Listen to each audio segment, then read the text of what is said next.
បាទបងប្អូនថ្ងៃនេះមុខហូបថ្ងៃនេះគឺសម្រាប់បងប្អូនដែលចូលចិត្តត្រីបំពងទឹកត្រីបំពងទុំអញ្ចឹងមើលវីដេអូនេះគឺត្រូវហើយបងប្អូនថ្ងៃនេះខ្ញុំមកបង្ហាញពីវិធីធ្វើត្រីបំពងទឹកត្រីបំពងទុំបើសិនជាបងប្អូនចង់ដឹងថាវិធីធ្វើខ្ញុំបែបណានោះអាចតាមដានវីដេអូនេះតាំងពីដើមរហូតដល់ចប់ណាបងប្អូនមុនដំបូងយើងមានសាច់ជ្រូកអញ្ច្រាំរបស់យើងសម្រាប់ធ្វើទឹកត្រីបំពងទុំបន្ទាប់មកទៀតយើងដាក់អំពិលទុំយើងមកច្បាច់ជាមួយទឹកត្រីប្រៃរបស់យើងណាបងប្អូនច្បាច់អំពិលទុំយើងហ្នឹងឲ្យវាឲ្យរីកបន្តិចមកច្បាច់ហើយយើងទុកម្ដុំសិនមកទឹកត្រីអំពិលទុំទឹកត្រីប្រៃជាមួយនឹងអំពិលទុំយើងដាក់បរិមាណបងប្អូនដែលយើងធ្វើតិចច្រើនអីចឹងណាបងប្អូនបន្តមកទៀតគ្រឿងជីយើងមានទឹកខ្ទឹមជីវ៉ាន់ស៊ុយខ្ទឹមបំពងខ្ទឹមក្រហមម្ទេសអញ្ចឹងបងប្អូនតាមចំណង់ចំណូលចិត្តហល់តិចឬហល់ច្រើនអញ្ចឹងណាមុនដំបូងខ្ញុំដាក់ត្រីបំពងសិនត្រីខ្ញុំមានត្រីរស់ចំនួន30ក្បាលថ្ងៃនេះ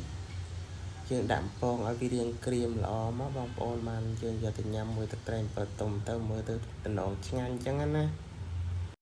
ចំណែកឯ30ក្បាលនេះខ្ញុំបំពង2ដងមិនអស់បងប្អូនផ្ទះខ្ញុំវារាងតូចដែរមិនសូវធំអីប៉ុន្មានអញ្ចឹងណាបង2ដងមិនអស់អញ្ចឹងខ្ញុំដាក់ម្ដង5-10ក្បាលយើងដាក់មួយហើយមួយទៀតទៅឲ្យវាល្មមថាបរិមាណមួយខ្លាញ់យើងទុកដាក់ម្ដងទៀតឥឡូវយើងបំពងត្រីយើងទុកចោលនៅនឹងសិនទៅយើងទុកឲ្យវាក្រៀមសិនចាំយើងស្រង់អញ្ចឹងណាឥឡូវយើងមកធ្វើពីវិធីធ្វើទឹកត្រីបន្ទុំរបស់យើងវិញម្ដងបងប្អូនមុនដំបូងបងប្អូនដាក់ខ្លាញ់តិចមកយើងដាក់ខ្ទឹមសចូលមកកូរវាឈ្ងុយតិចណាបងប្អូន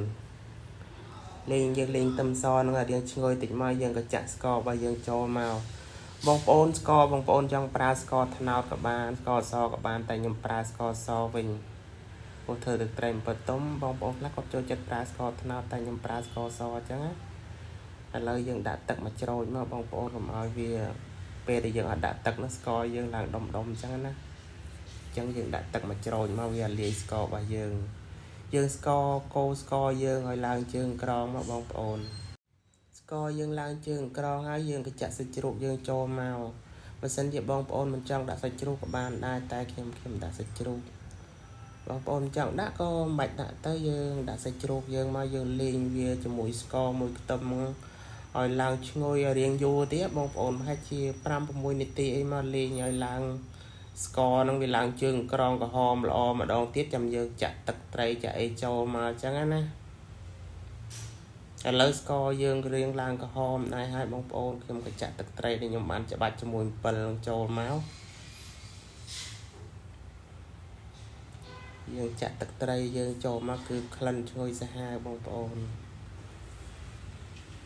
ឥឡូវយើងកូរបន្តិចមកកុំឲ្យស្ករវានៅក្រាងជាប់បាតព្រោះយើងមិនថែមទឹកតាមបរិមាណទឹកត្រីរបស់យើងកុំឲ្យវាប្រៃពេកកុំឲ្យវាសាបពេកនិយាយទៅរសជាតិមកថាប៉ុណ្ណាដែលយើងថាឆ្ងាញ់យើងយកប៉ុណ្ណឹងមក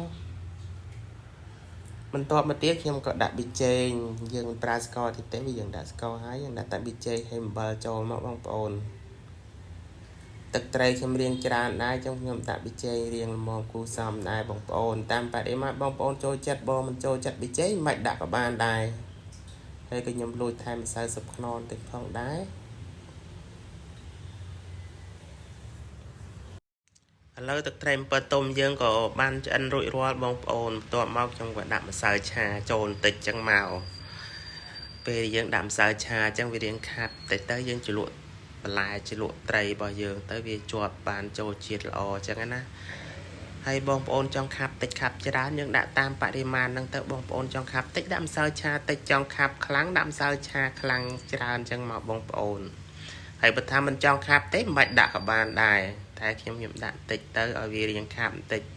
តែក៏មិនខាប់ខ្លាំងឯណាឥឡូវយើងបានរួចរាល់ភ្លក់ល្មមរសជាតិហើយយើងក៏ដួសដាក់ចូលកតោរបស់យើងមកបងប្អូនវិធីធ្វើទឹកត្រីអំពិលទុំនេះធានាថាឆ្ងាញ់ហ្មងធានាជូននិយាយពីថាអ្នកបញ្ចូលសំឡេងឡើងទៅដិតដល់ហើយឥឡូវយើងក៏ដាក់ខ្ទឹមក្រហមជីវ៉ាន់ស៊ុយខ្ទឹមបំពងម្ទេសតែម្ទេសខ្ញុំអត់បានហាន់ទេពេលដែលយើងដួយគេទៅអ្នកណាគេចូលចិត្តហិលទៅគេញិចចឹងណា បើសិនតែគេអត់ចូលចិត្តហឹលទៅក៏អត់ទៅតែបងប្អូនចូលចិត្តហឹលប៉ុណ្ណាយើងហាន់ដាក់ប៉ុណ្ណឹងទៅបងប្អូនឥឡូវយើងបានឆ្អិនរួចរាល់ហើយ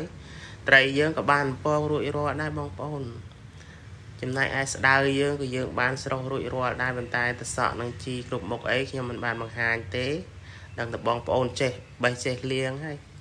ចឹងហើយខ្ញុំបង្ហាញតែវិធីធ្វើទឹកត្រីអំពិលទុំវិធីបំពងអីចឹងស្ដៅស្រុះអីចឹងតែប៉ុណ្្នឹងទេបងប្អូនអរគុណបើសិនចូលចិត្តវីដេអូនេះជួយ like comment មួយផងអរគុណជំរាបលា